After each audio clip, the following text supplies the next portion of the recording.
about that. Please just be quiet. I dare you to go into a school and not have to hear those every day, 24/7. You were lucky you got out of school right before it.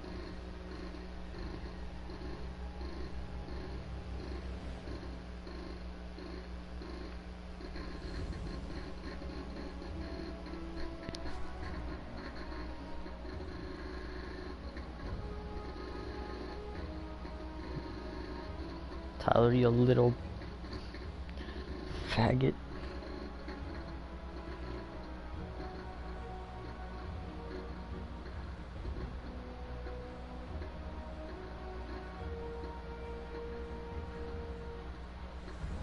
Dumb piece of shit. That was very, very fucking rude. What the hell, dude?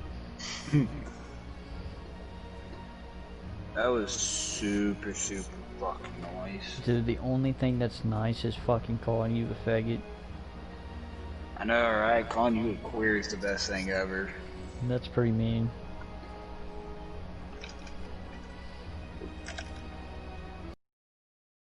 Mean if I think it's mean, so go cut yourself. It's only mean if I say it's mean.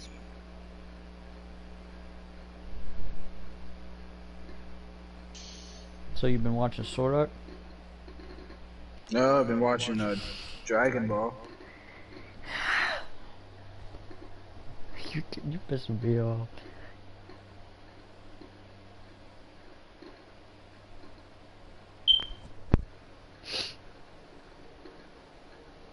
Wait, I'm pissing you off? Yeah. How?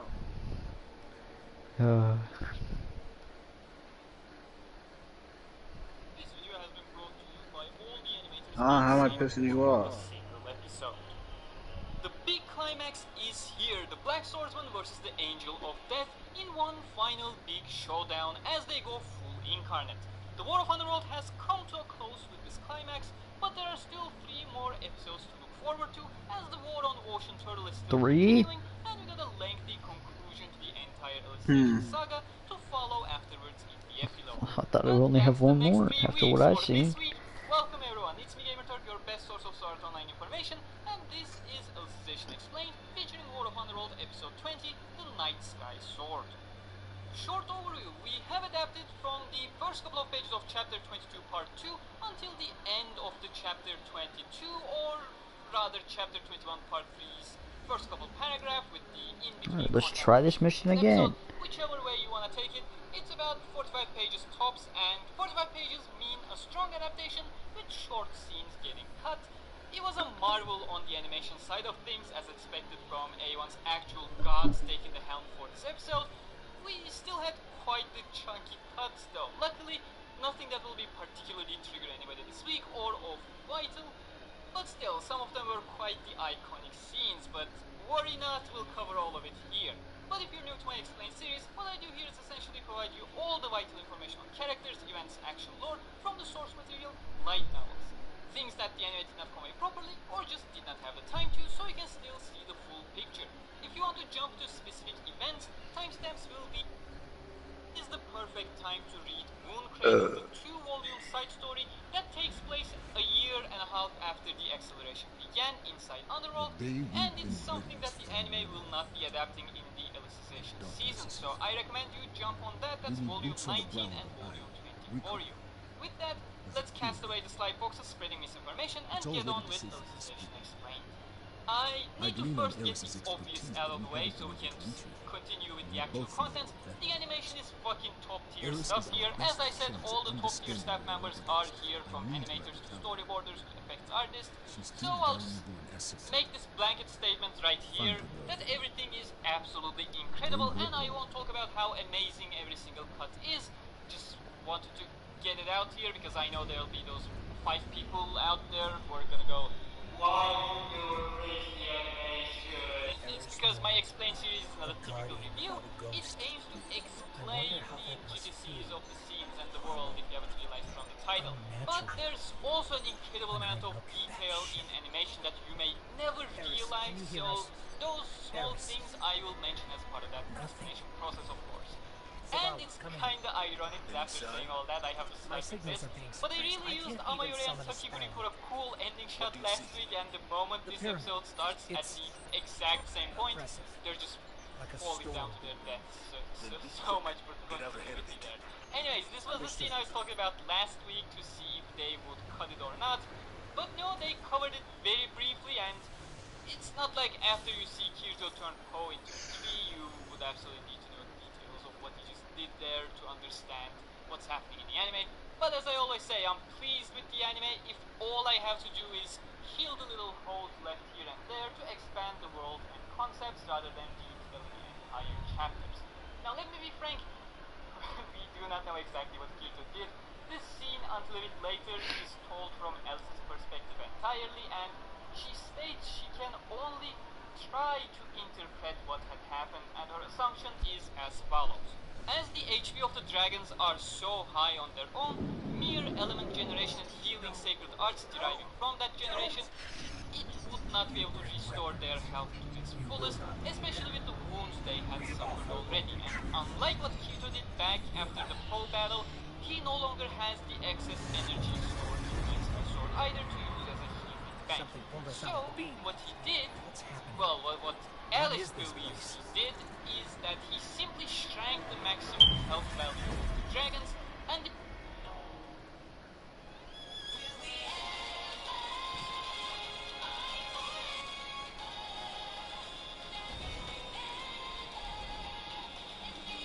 Oh, dude, I made it past this part without my internet going out. Gosh. I'm getting faint readings from Eris now. Let's keep moving.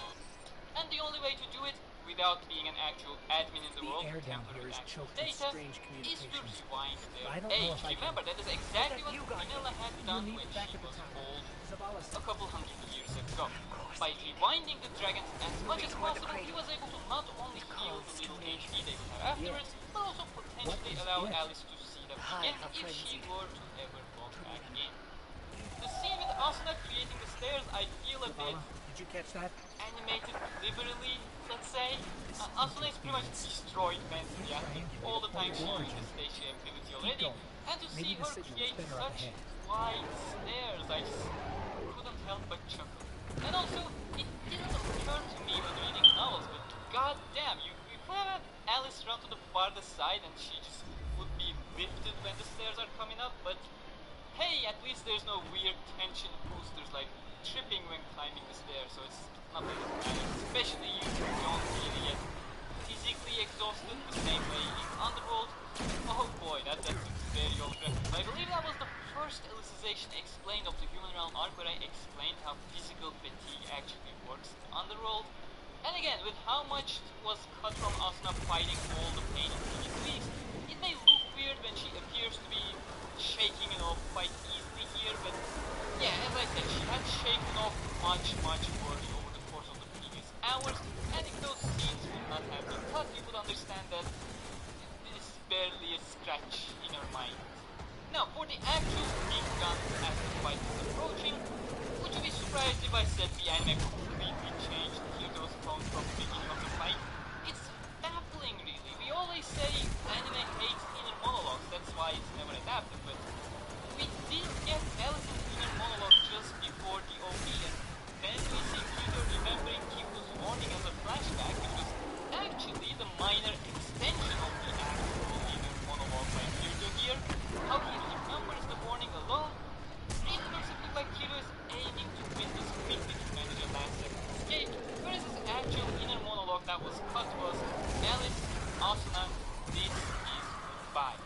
It's clearly indicating Kirito has made up his mind to sacrifice himself in order to allow them to escape. He is not there to defeat Subtilizer, he's there to stall him long enough to both get stuck in Underworld, whereas Alice and Asuna can run away. And the reason he's not telling the others, obviously, is because he knows if he says anything about being stuck, they would simply stay back and fight alone too. Kirito's exchange with Gabrielle, despite shortened, is quite great with the way Softy just immediately responds to every question and turns it around to affect Kirito with his own incarnation, causing every answer to slowly slip from Kirito's mind. He goes through over half a dozen titles to give as a response from his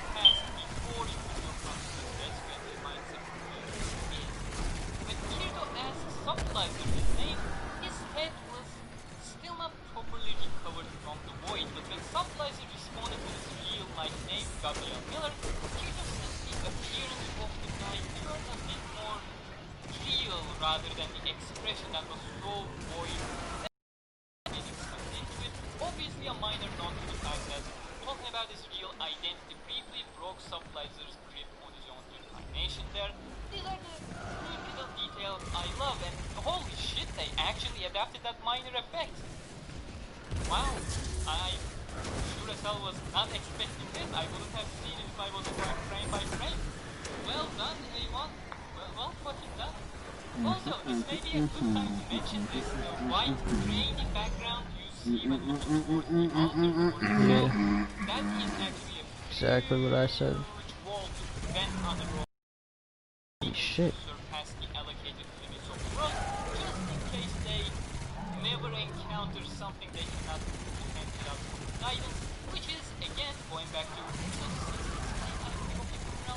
the reason they picked a medieval setting for the simulation was because they would be much more in control of what happens with much less variables compared to a modern simulation, for example. Of course, in the case of them surpassing all the syntax is more than capable of doing what is necessary to build area, but that's an entirely different topic. The fight, including the wings, is very much accurate to the novels. I mean, accurate as in all the inner monologues and mental struggles and tactics are completely ignored as usual. Kinda accurate, so let's start from the beginning. There was a reason Gabriel decided to stay and fight. Aside from the fact that he estimated Alice to take about 5 minutes to get up, the boy looked quite boring to him at first. Unlike Berkuli and Shinon he fought earlier, he possessed no fighting spirit as far as he could sense when he got a short grasp at his soul at the beginning of their exchange. And aside from that moment, he did not get a single taste from his soul in general, making him quite the unfun target for the soul fetishist guy over here. But when he transformed his coat into wings and summoned all elements to attack him, Supplizer was simply impressed by the boy's proficiency in this world and found it to be a worthy effort to absorb his knowledge for when he built his own VR world to store Alice in. And that was the reason he decided to fight Kirito properly for about 3 minutes. And possibly, to your surprise, there's a shit ton of mental battles going on for both characters here. Kirito seeing that he is simply absorbing all the attacks and trying to think of a way to actually harm Supplizer. And on the other side, Supplizer was getting more and more curious where that confident smile on the kid's face was coming from, and initially assumed the kid was just bluffing his confidence to buy some time. His first act to break the kid's spirit was to proclaim the fact that he had already stolen something from the kid, as his jetpack bat disappeared into wings behind his back. Stop to running. Kirito's wings, but much edgier for someone who bears the name of an archangel. When Gabriel finally turned into his angel of death form, however, that was when he properly understood all the little tricks Kirito had been showcasing throughout the fight. And looking at Gabriel extend his grasp over incarnation, Kirito in front of him was losing his hope of actually stalling the guy long enough to allow Alice to escape.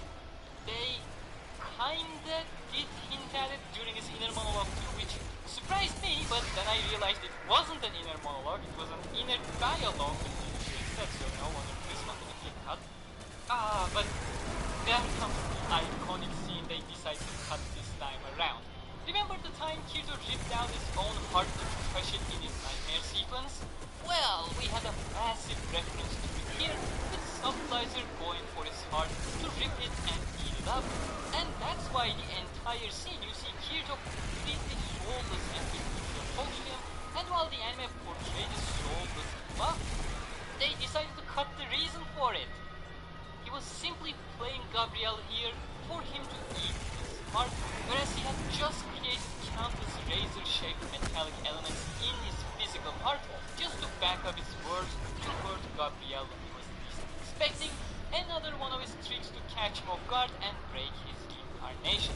And when Gabriel lost his grasp for a moment, that's when Kirito used the memory release of his Night Sky sword and used the sword to their extent.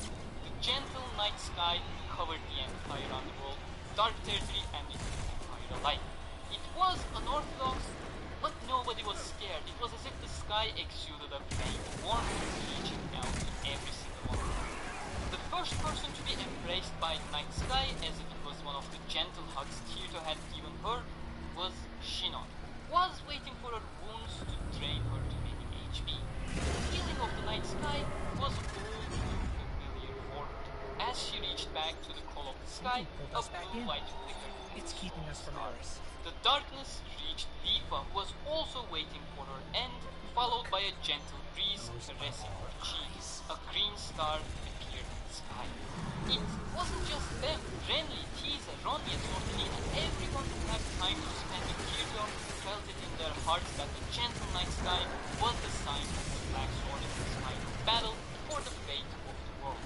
And those who didn't know him at all still felt the kind embrace of the darkness. And at that moment, the entire underworld started praying. It wasn't just the Human Guardian Army and the Dark Territory Army. Selka and Ruil Village, Miss Azurika and the Swordcraft Academy, Valdez was on the outskirts of Zakaria, the Operator in the center of the Needle, even the citizens of the Dark Territory, all the different races. It wasn't a prayer of uniformity, everyone was saying their own prayers and wishes. Countless prayers. Let it be saved. Save the world. I love you. Dear God. All the prayers from all around the world started flowing into the Night Sky Sword in the form of countless stars enveloping the sky above Underworld like the gentle night sky. Alice immediately realized what those stars were and casted her own with her final wishes. Asuna didn't even look back. Her trust in Kirito was all she needed as the tears falling from her face turned into green stars and joined the rest. But it wasn't just the incarnation of the living. Memories of the deceased were also casting their own incarnation with what little they had at their disposal. Shasta's lesson he learned from his duel with Barkuli about the murderous intent, encouraging words of Barkuli, reminder from the late pontifex of the ways of the world Kirito and Back up. duel, Cardinal's words about the connection of everyone's soul and another world, all charged into a single blow. Not a killing blow, but one that would lead the one who devours all souls, place the wishes and the brilliance of this world as he so longed for. 10 strikes off the Starbar stream, 11, 12, 13, 14, 15, the final 16 hit had a climactic pause before it was dealt, and Subtlizer saw his opportunity in that very moment. The wings of the Angel of Death cut off Kirito's arm that would have landed the 16th hit, severing his connection to the sword. But when all hope was lost, two hands that didn't belong to him grabbed the handle of the Kuro's sword to block the finishing blow of Gabriel, giving Kirito the opportunity for a 17th hit that never existed before in Starbar Stream. And with that, Gabriel Miller tasted the collective incarnation of the entire world to a point where his soul no longer could process it, causing him to lie. The moment the Angel of Death ceased to exist, Alice got logged out, successfully reaching the terminal with Asuna. All Hemisphere users disconnected due to their devices unsupported the acceleration, and Shinon and Sugua got logged out due to the satellite connection not being able to handle the unsafe acceleration. And Kirito felt the world plunge into a weird feeling that he could not describe, but he knew it meant he was now locked in this world for more than double the amount of time of his remaining life.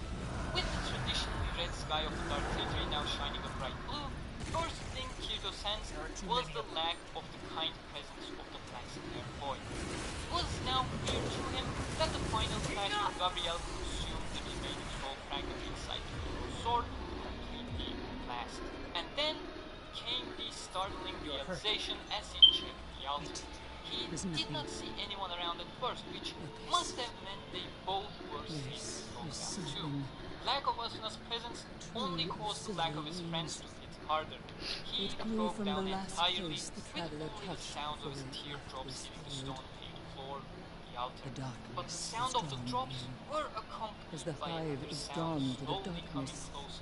He heard a nostalgic voice calling out his name, and he slowly started listening out. And I wish that was exactly where the anime had cut this scene. It was the perfect callback to the ending of the Human Realm arc of Civilization, with Kirito hearing a nostalgic voice and his head going full blank with no longer remembering who the voice belonged to. Here, we had the exact same concept, but this time, instead of losing his grasp, he regained it with the same nostalgia. nostalgic voice, but hey, considering the ending moment of the Human Realm arc was one of anime's biggest blunders during the entire decision run, I'm not surprised they did not go for it here either, so they skipped an entire chapter ahead to extend the scene into the ending of chapter 23, but even still did not adapt the 2-page long part for whatever reason. Well, not whatever reason, we all know full well they saved the 37 next week because nobody will watch the Ocean Turtle drama episode if they don't hit the Kirito Asuna screenshot in the preview. That's exactly why they did this. They also didn't adapt the scene with Gabrielle Miller.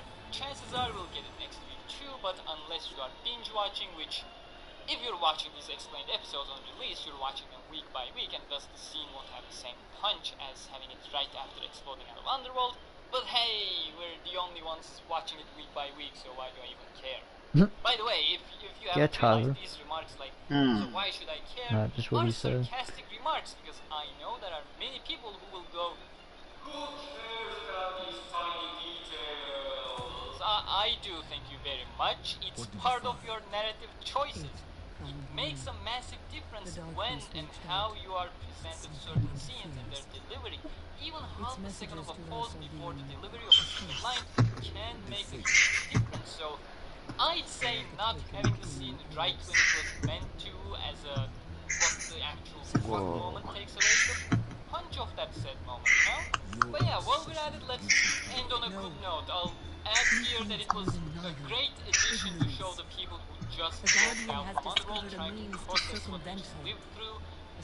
That was a neat anime original edition that felt very fitting for the occasion, but I have nothing else to say really. We pretty much covered the entire episode. Obviously, it's just as sad as always that inner monologues get axed from what is a mental battle in favor of a light show and yelling about, but at the very least it's done in a way that would make every shonen series watch in awe of the animation, because let's be real, that was as shonen as SAO would ever get, and the quality was only second to the consistently amazing FGO Babylonia, which, time to make that reference again, has pulled amazing fight scenes and choreography on every other week, rather than a last hurrah for a final climax episode. But hey, maybe in 7 years, Is that me? we'll finally have a mobile SAO game that is not a Whoa, it is, dude. but rather have a consistent and sparing gacha experience rather than dumping 50 new, marginally different units with power creep each month. Maybe they can get enough money to make Unitary just as great, who knows. But the fact that I'm going on a massive tangent is already the sign that I should probably wrap the video up. We got 3 more episodes left, none of which will be dedicated to Underworld specifically, but we will have some scenes back here, which I can see the weekly screenshots really banking on them for no other reason than hoping to bait you into remaining interested. This week was the Underworld conclusion of the arc. Episode 21, Beyond Time, is all about the physical conclusion of it back in real life.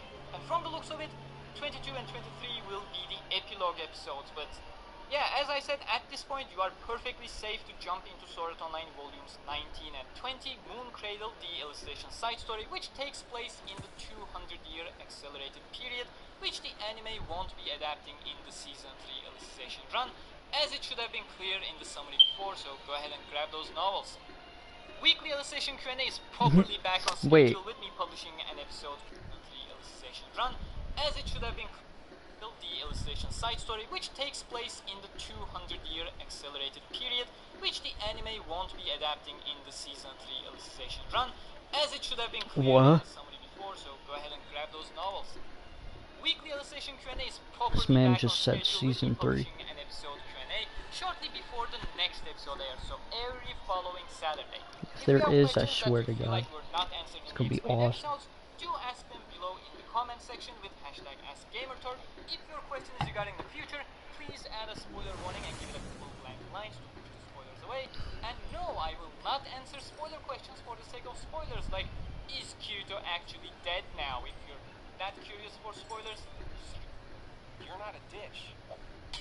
You're a man. Most name brand bars and body washes you rub on your skin are classified by the FDA as synthetic detergent. Not even real soap. Stop marinating your man meat in unholy ingredients that are harmful to your Father's gay. body and sperm. start treating your body to the natural, nourishing, lathery goodness of Dr. Squatch soap. Get ready to step out of the shower feeling alive. That smells really good. Don't take my guys to load. It smells really good, yeah. Really sexy. Oh, that smells really good. I would use it, but like, if a guy smelled like that too, I'd be like, If my man Said it was was doing this, I would be compulsory. all over it. Natural. I don't mind a little charity, but you ask me. On myself. Containment's just like holding your Way breath. better than like the regular. Gotta let it out. I'm every talking now about and then. natural, nourishing, cold press hand cut soap for men.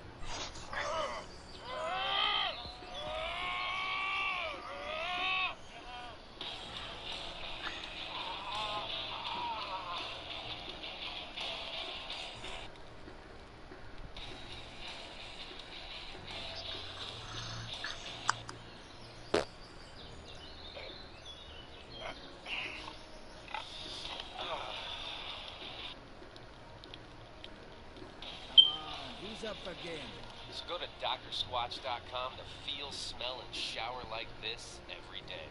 Our soap is handmade here in America using a process that's been perfected over thousands of years. It's perfect. Big soap cuts corners and strips out all the sudsy goodness in order to make production cheap. First, I'm going to have you read our competitor. Go ahead and give that a shot. Hydrogenated tallow acid, Pentasodium, pentasate. Poor balls. All dry, empty. Moats are dark out Not there. Dr. just Squatch. wait. Now go ahead and read Dr. Go Squatch. get It's all some. natural. Pine tar extract, pine oil. Rosemary, cypress, oatmeal, sand, and orange You're essential about oil. gambit, all right? sage, lavender essential oil. Sounds a little bit better. I don't need a chemistry class. We use a base of olive oil, coconut oil, and shea butter. Then add exfoliants like sea salt and oatmeal and natural scents like citrus and essential oils. We pour this heavenly mixture into a mold where the sapon...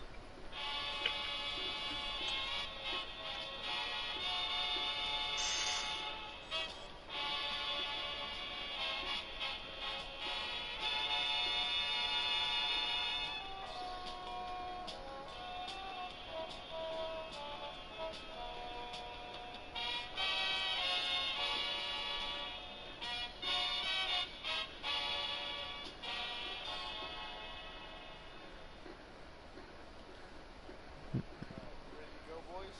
Yeah, let's do it. I was born ready to go. Yahoo! I've been waiting to go on the Gus on Eddie podcast since it was born. There you go. Made. Alright. The first Nakey Jakey episode back in August 31st, 2018. Are you just looking that one up, or I looked it up, but that's true. I genuinely watched the first episode and was like, damn, I'd love to go on there. Oh, that's so sweet. Carson, we're keeping this in because Gus and I love compliments. Welcome back to the Gus and Eddie podcast. Today we have a very special guest, probably the guest that we couldn't get our grabbers on for the longest time, just because I kept not keeping the schedule correct for Carson every time. So I want to welcome, call me Carson to the podcast. Hey. Yes. Eddie, I want you to know I forgive you. Hey, I wasn't asking for it, but thank you, Carson. Double gift. I just got it, Carson. Before we start, I got to mention, Gus and I are both hungover. Last night we played a game I invented on stream called Fall Guys, the drinking game, the board game, and Gus definitely, I think, got drunker than me. He had to drink more, so... I had so many shot punishments, and I had to suck down a cup of Jack in the Box buttermilk ranch. You had a choice of any dying kind. so much. Wait, maybe But if I you didn't knew die so much. But anyway, I'm feeling okay. I care about my man Carson. What are you up to? Yeah, what are you feeling? What's up, man? I'm just chilling. I'm here on the Gus and Eddie podcast. Damn, I watched that. I from time to wish time. I watched their Nakey Jakey episode, and I was like, one day I'll be on. that first episode of the podcast is just the worst video online for me because, again, I've mentioned before, like, Jakey and I filmed a video right beforehand and got, like, pretty buzzed while filming. And then, like, during that episode, I just, like, didn't know how to be on a podcast yet. I was just kind of interrupting Jakey sometimes when he talked. And so, like, our first episode of the podcast, the comments were rolling in. Like, Jesus Christ, Eddie, let Jakey talk. And I was just like, people hate me forever. I'm never gonna be able to do this podcast. I thought Eddie was also doing a Tom Brokaw voice the whole time, and he wasn't. We were like, "What are you doing?" He's like, "I'm just doing an interview," and it didn't even sound close. Sometimes in comedy, you make choices, and those choices don't pay off, and that was one of those situations. Well, I think you're fine. I think they'll get over it. I think so too. Well, Carson, I also want to mention. Well, so the first time the three of us met in person was at VidCon 2019, right? I think so. Was it? Wait, did I run into? I don't know if I ran into. I'm talking about at the Will and Michael's, William Osmond and Michael Reeves panel. You guys, Yes. said hello to everybody, and I didn't, and he won't let me forget it. Ted didn't tell me he was with you guys, and didn't tell me really that he like was a YouTuber, so I just thought Ted was a fan. Yeah. And he went up to you and he was like, "Hey, what's up, Eddie?" or something like that. he said something very nice where he said like that he started doing commentary because he liked all of our stuff, and I was like, "Oh, thanks, man, I appreciate it." But if he had just said like, "Oh yeah, like we're all together, we're all a group," but I just didn't put it together, so I was just like, to be fair, "Oh, nice to meet you, man." And in my head, I was like, "I'll never speak to this guy ever again in my life." Those environments are so weird because I feel like things like that happen a lot at like VidCon because not to be mean, but there are a lot of people that come up to you and they, I mean, they're not necessarily the cream of the crop when it comes to concepts. That's okay. Like that's the environment for the convention and stuff. But it's a very different thing when someone who technically works in the same space as you, like as a job, comes up to you.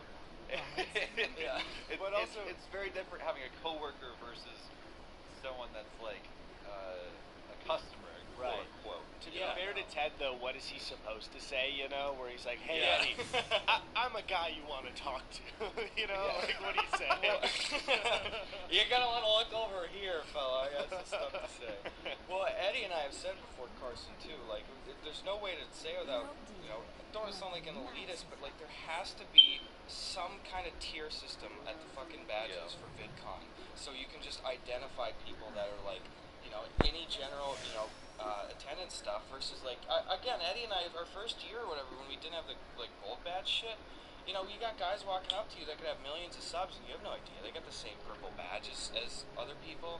We had a time when like somebody came up and like followed us around for hours and was so confident that we were just like, is this like a YouTuber that we don't know? And it was just a random guy from Twitter, and it's just like, you don't want that guy like getting in your Uber and shit with you, or trying to like follow you from the convention. So it'd be easier if the festival just took that asking out of your hands, so you didn't have to be like, I'm sorry, who are you? Yeah. So VidCon should give me 4 personal guards, and they have are they the cattle rods that zap cows? Those cattle prods, Cattle prods, yeah. And so they all walk around, but they don't really poke anyone. But I kind of like in the security bubble run toward people, and so they have to do it because I'm getting really close to everybody.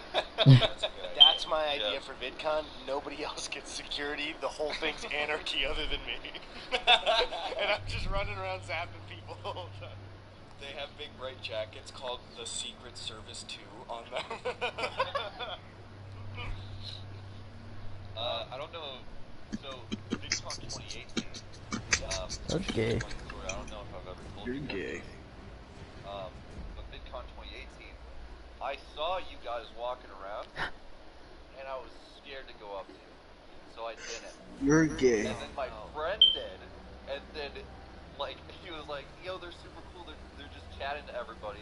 I was like, "No, it's okay." And I went the other direction.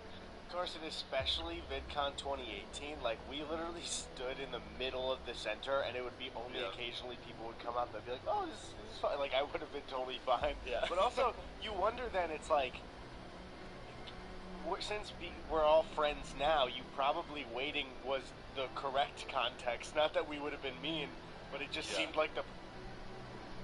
Life was pretty good.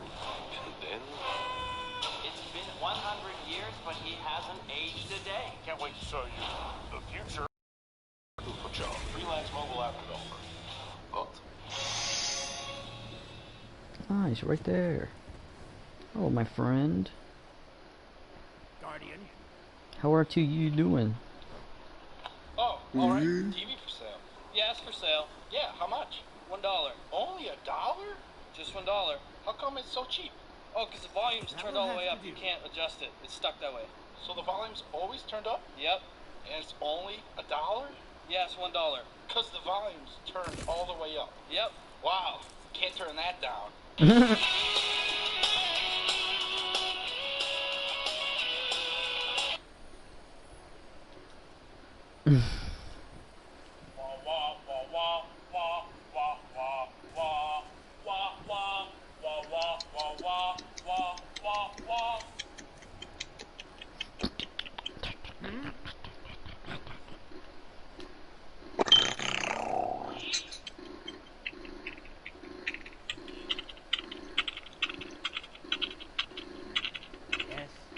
Hi, I'm Gus Johnson. Today I'm Gus Johnson, and today I'm going to show you how to get free food from Subway.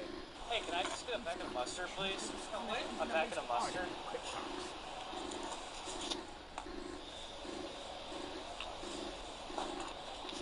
Thank you.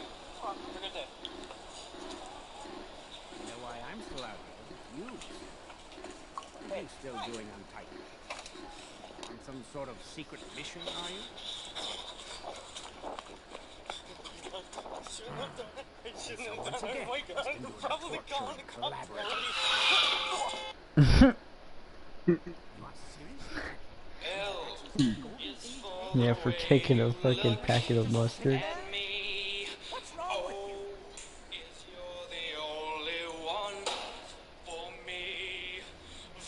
This is why I work alone.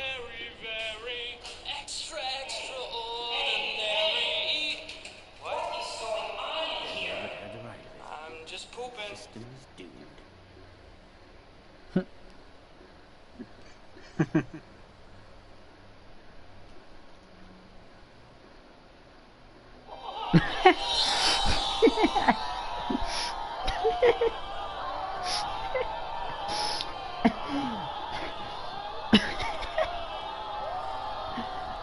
A plus. I don't see how that's relevant.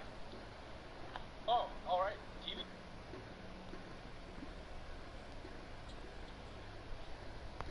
Hey, is there a bathroom in this mall? Cause I gotta go pee very badly. Stop, don't eat that bad marijuana. If you munch on that stuff, then you'll surely be a goner. Every bite of that junk is like Satan in your mouth. Knock it off, cool it, pal. Spit the marijuana out. Here's a list of cool people who don't eat those marijuanas. The Beatles, Seth Rogen, and President Obama. Every scientist on the planet would agree that probably yes. If you munch on marijuanas, they will take you to their deaths. Don't be dumb, just be smart. Keep the knowledge in your head. If you eat a marijuana, definitely you'll be dead. And you don't really want that, so just drink liquor instead. Pass along my day, sir. Sweetest little baby. 3 months after Elliot was born, I don't know what the fucking invasion site is. None of these soaps are working. I knew nothing about how to make soap.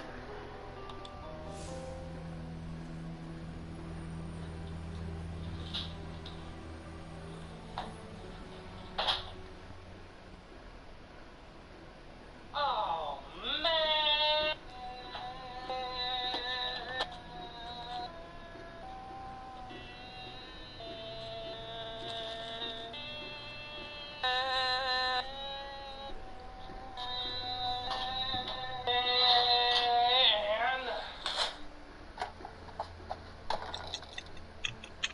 Oh, it's all purpose.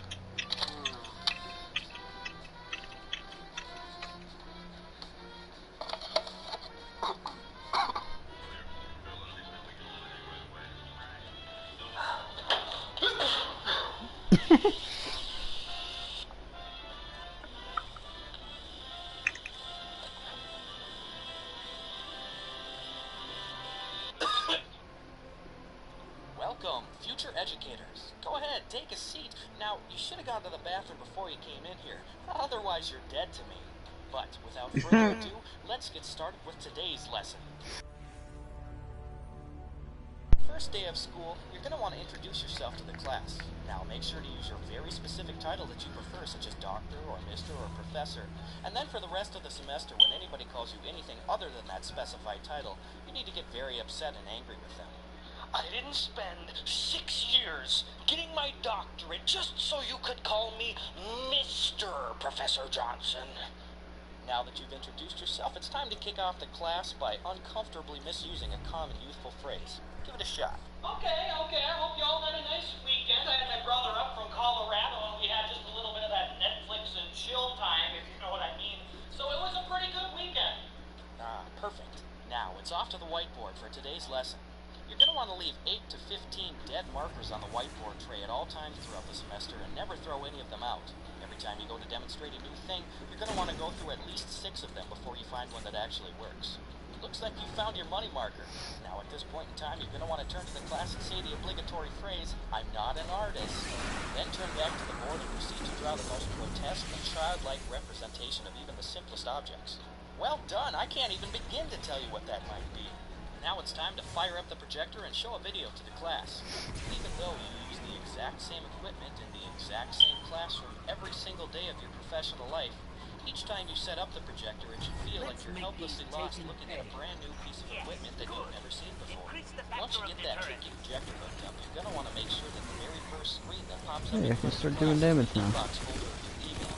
Now, when this happens, you're going to want to pretend like it would be the absolute worst thing in the history of the world if anybody in the class got a look at your email for even a second. My confidence, the power. Oh!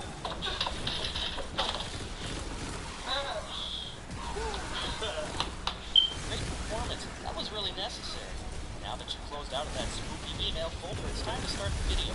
This is the point in time when you're going to want to make sure that the volume is turned all the way up on the classroom speakers so it blows them out every time we start. One of the most amazing functions our bodies perform is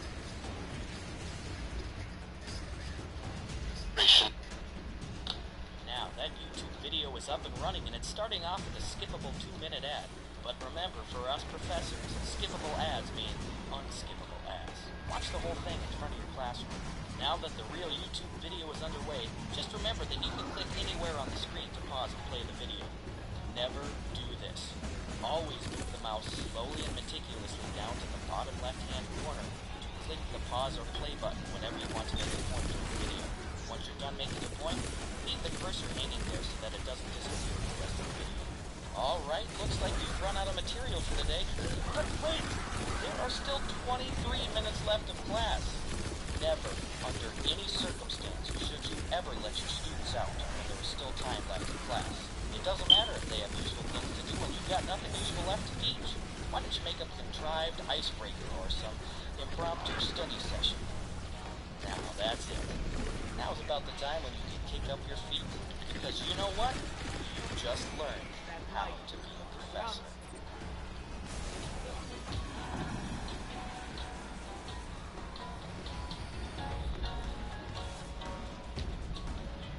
Oh, I've known how to be a professor. Mm-hmm. How? You do this, and then you do that, you do this. Oh, is that true? Yeah. Where'd you learn that? College. When'd you go? What year? When'd you graduate? I'm still in it. Oh, show me your proof. Where's your doctorate? Hold on, let me go look it up on Google so I can screenshot one for you. It has to have your full name. Don't worry, I'll edit. I'll edit. I don't know if you know how to do that. Did you learn that in college? Yeah. Alright, prove it to me. If you learned it in college, you would know how to do it in less than 10 minutes. Alright, here we go. Start. And done. Alright, now send it to me. But I'm a little lazy to do that right now, so. You just did all that and you're too lazy to send? That don't make sense.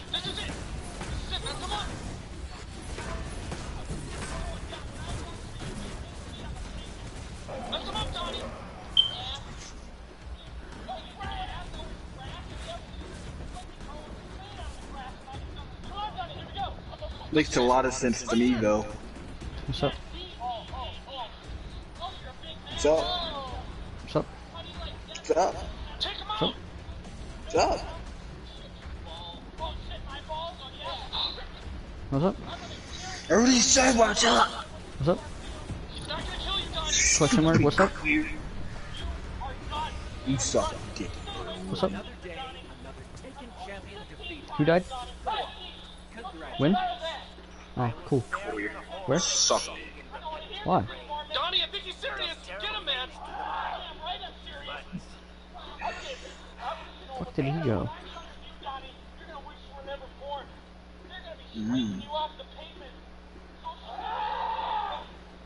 Get him! I'm at 892 now. Damn, this is going fast. Take that? I know it, Donnie. Take that! Wait. Wait. Oh!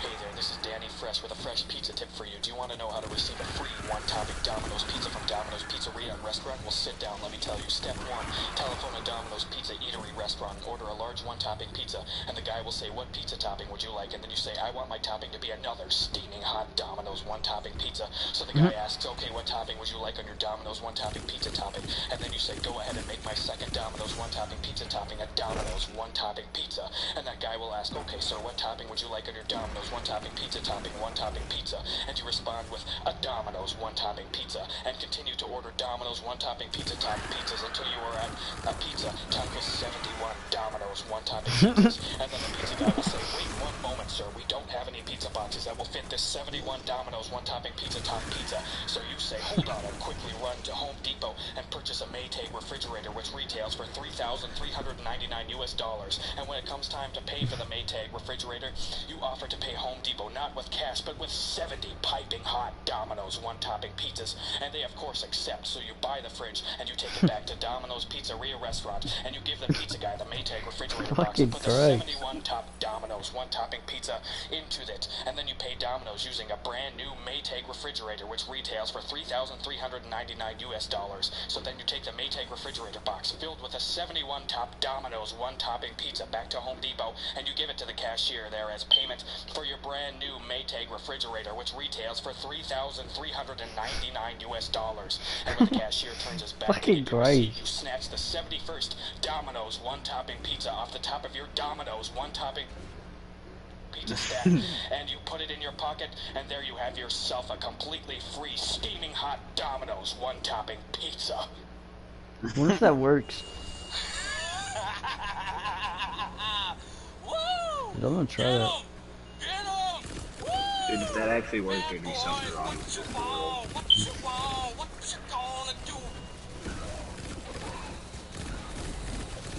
Well, Avengers is done, and Destiny 2's already at 29 gigs.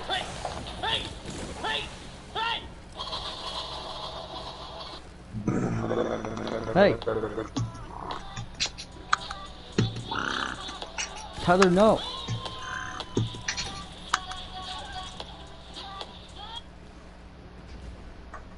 No, Tyler. What? Tyler, no. What? Stop it, Tyler.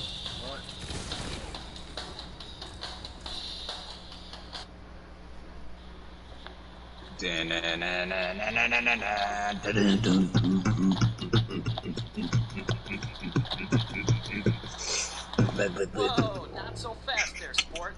Looks like you found yourself a street fight. Now, before you hit that record button, there are a few important things that you need to keep in mind. So without further ado, we're going to learn today how to record a fight. Step 1. Oh my God. This is the most important one. Say it with me now. Always film vertically. Most people think that you want to flip it horizontally to get the full picture in the screen, but that is completely not the case. You're going to want to leave 2 thick strips of black bar onto the side when you upload it to your social media site of choice. Just remember, keep it high and tight to record that fight. Step 2. Keep the camera incredibly shaky at all times. You're never going to want a stable or dull moment in this fight, so So you're going to want to move your arm up and down in a flailing motion so as to simulate pure action. Now, many people think that you should keep the fight itself as the center of attention for this recording, but that is completely false. The entire video is broken down into 3 important elements. The breakdowns are as follows. You're going to want 30% of the video to be only actual footage of the fight. And people get bored of that, so you want to shake it up a bit.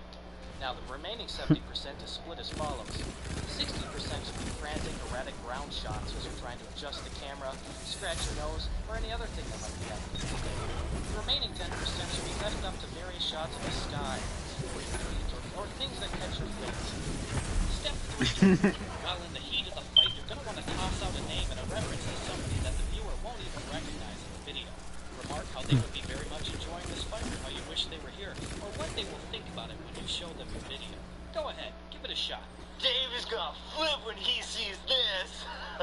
That's the key. Well done. Step 4. Now, when it comes to the climax and the most juicy and exciting part of the fight, the knockout punch, you're going to want to make sure to extend the camera down in a quick jerky motion so as to completely miss the entire climax of the fight. If you have troubles with this, feel free to divert the camera to various passerby, maybe a car, something like that, perhaps a bird in the sky. Just remember, under no circumstances should you actually capture the final and most exciting aspect of the fight. Step 5. The exclamatory phrase. Now, after the loser finds his fate lying on the cold, hard ground, you're going to want to throw in a bit of color commentary. Here are a few phrases that would be appropriate in the moment. Hot damn. World star. Oh shit, he got knocked the fuck out. Oh shit, boy. Go ahead, give it a try. Feel free to throw in your own zesty spin. Damn, he got knocked the fuck out, boy! Now that's some exciting and fun wordplay. And there you have it. You've just recorded a street fight. The final result should look something like this. Oh man. Dave is gonna flip when he sees this. Oh, he got knocked the fuck out, boy. Wow, now that's modern art. Now you're all set to upload this video, sign it away to the first licensing agency They're that fucking approaches you, idiots. slap some tacky watermarks on it, and strive your way to internet greatness. Keep up the good work. That would suck, man. No one's gonna actually wanna watch it if you can't show the fight. That's how people do it all the time. That's what he was referencing. People are always doing stupid angles and shit. Because they're fucking stupid ass kids. There's light, and don't lay down, Tyler. You're susceptible to damage. Tyler, no, it's dangerous. Tyler, come back. Tyler, no. Tyler, no. Tyler, you get in here right now. Tyler, it's dangerous, Tyler. Tyler, stop. Stop it, Tyler. Don't do that. God. Sick of this. Tyler. Tyler! No! Stop it, Tyler! You stop it right! I will come. No, Tyler! There's But I'm not doing anything. Tyler, I see you in there. I'm not. Where? That's some creepy shit right there. You get in here, Tyler. It's dangerous. I'm not kidding around, Tyler. You get in here, Tyler. Don't go in the river, Tyler. Damn it, Tyler. God damn it, Tyler. Tyler, no. Tyler, you better not be in that river. Tyler, son of no, Tyler, why? Tyler, why? Tyler, you get out of there right now. No, Tyler, that's bacteria-infested water. Tyler, stop it. Tyler, you get out right now. No, Tyler, no. Tyler, it's dangerous. You cut your foot. Tyler, look at me. Look at me. You get in the house right now. Okay, thanks, man. No,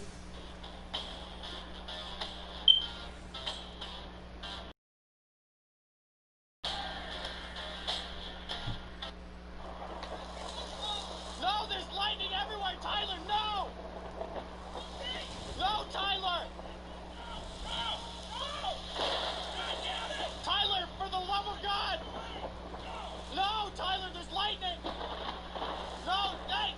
shirt on, Tyler, no! No, Tyler, please! Tyler, no! Come in! No, Tyler, stay inside! Tyler, no! I'll show you. But I didn't do anything. That's 100% you. I trust you remember what to do.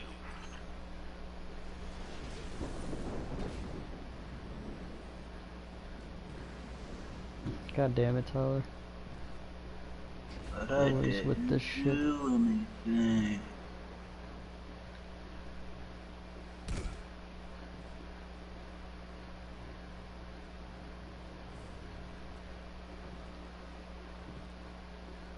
Oh, you found the secret.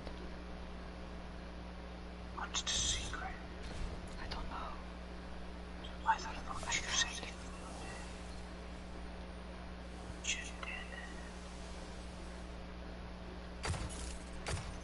Must be more stuff Asher left behind. Before the accident, he used to go out in fire teams.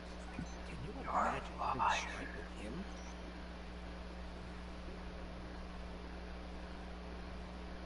I can totally imagine that. What, you being a liar? No, what he just said. Oh, I'm a 906 now? Dude, this is zooming.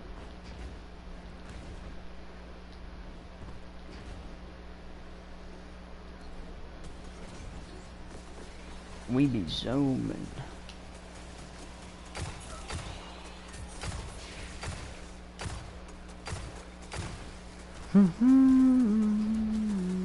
Tyler, no. Huh? Tyler, no. What? Stop it, Tyler. Yes, good. Increase the factor of deterrence.